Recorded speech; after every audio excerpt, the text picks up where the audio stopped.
Vandag sit ons hier tussen my eie. En soos julle kan sien hier, dit is 'n gesig wat nie enige boer wil sien nie. Hier was baie foute. En ons heel eerste fout wat ons gemaak het, ons het gedink aan 'n gewas wat ons kan plant. Ons het die somme gemaak en soos boerderye vir almal is maar 'n besigheid. Jy maak die somme lyk reg en jy besluit ek gaan eie plant. Maar wat ons nie geweet het nie, ons pH is 7.4 en 7.8 en dat eie groei nie in pH of hulle sukkel verskriklik om in daai pH te groei. Eie soek noodwendig 'n pH onder 7, 6.5 daar rond, sodat dit beter kan die elemente kan absorbeer. As jou pH te hoog is, dan kan jou plante nie die elemente absorbeer nie, hulle kan nie groei nie, hulle is onder stres van die begin af en hulle sukkel net verskriklik. So dis ons eerste fout wat ons gemaak het. Kyk jou pH van jou grond, kyk watse gewasse groei in daai spesifieke pH en begin met dit. Voordat jy net plant wat jy dink en jy dink dit kan iets maak en dan werk dit glad nie en dan het jy 'n misoes soos wat ons nou hier het.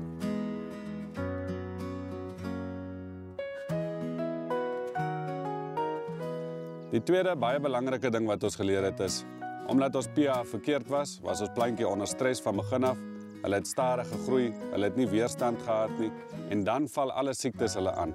Blaaspotjies, alle verskillende swamme en alles val dan jou plante aan.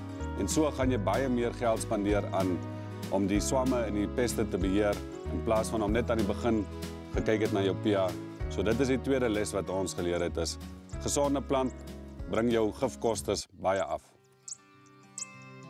Die derde baie belangrike ding wat ons geleer het is, kies jou saad reg.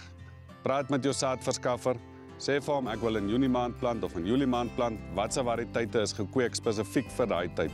As jou tydperk verby is en jou gap is verby, dit help dit nie jy plant 'n maand of 2 weke of 3 weke later nie, want die saad gaan nie reg groei nie, jou plante gaan nie reg vorm nie, jou plante gaan onder stres wees, baie van die plante begin saad skiet as dit op verkeerde tyd geplant is. So voor jy enige iets plant, maak seker jy het die regte saad vir daai spesifieke slot.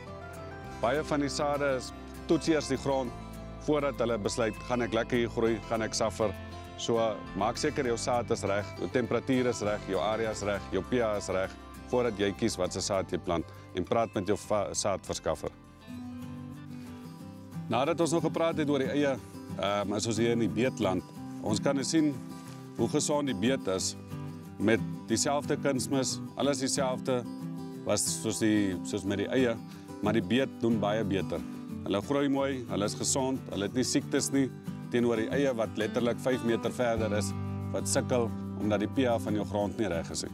Beet soek gelukkig 'n pH van wat bietjie hoër is of kan tot by 8 pH kan dit hanteer.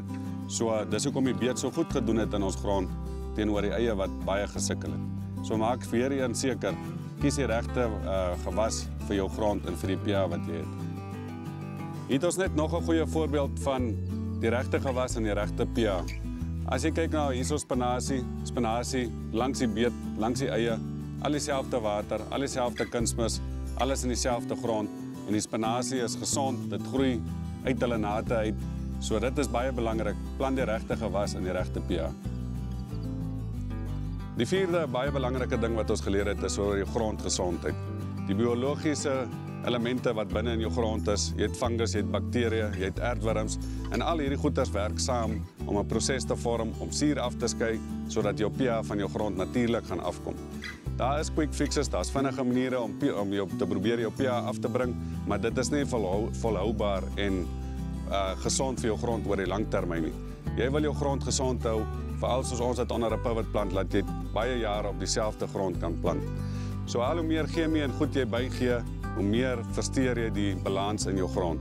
So jou eerste ding is, kry jou grond biologie reg. Hoe kry jy dit reg? Jy plant dekgewasse, veral soos op 'n nuwe land, dekgewasse, sorghums, mielies, goeters wat jy kan probeer, sodat jy jou grond se biologiese struktuur en biologiese elemente kan regkry en dan sal dit natuurlik die suur afskei om jou pH van jou grond af te bring. Dan toets jy elke jaar of elke 2 jaar toets jy jou grond en totdat jy sien my pH is in daai area vir wat ek wil plant. So ons wil ons pH afkry na 6.5 toe, so ons gaan nie weer eie plant voordat ons pH nie rondom 6.5 is nie, sodat ons van die eerste probleme wat ons gehad het al klaar kan elimineer.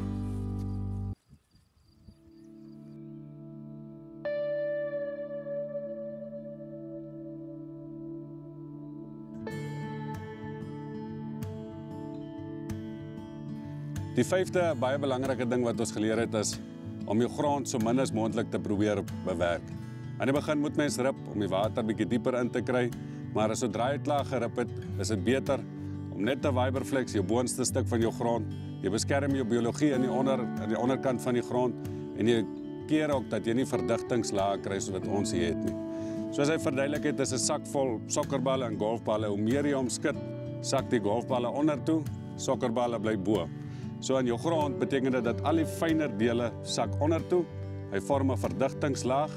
Hierdie verdigtingslaag veroorsaak dan dat jou water sukkel om te penetreer en dieper in te gaan. En soos ons weet, solank soos die plant bo is, solank is sy wortel. So jy wil vog onder jou grond hê en nie net in die boonste laag nie. So probeer jou grond so min as moontlik bewerk. Viberflex hom, plant jou saad en jy sal gelukkig nie hierdie probleem hê nie. Hier kan mens nou mooi sien, hier is die verdigtingslaag wat ons het. Dis amper genoeg klei om 'n kleipot te maak. En hier is die boonste grond. So al die fyn dele het afgesak onder toe en dis hoekom ons verdigtingslaag gekry het. So dit is belangrik, as jy kleigrond het, moet dit so min as moontlik bewerk word. Nog 'n belangrike ding wat ons geleer het, omdat ons met kleigrond sukkel, ons wou gerip het en ons wou geploeg het en ons wou omgedop het om die grond so los as moontlik te kry.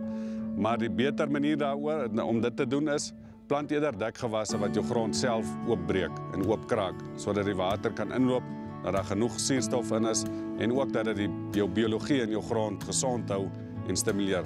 As jy elke keer jou grond omdraai en jou grond uithaal, al hierdie klein organismes in biologie brand die son dood, hulle vrek, so dit maak jou grond nog armer.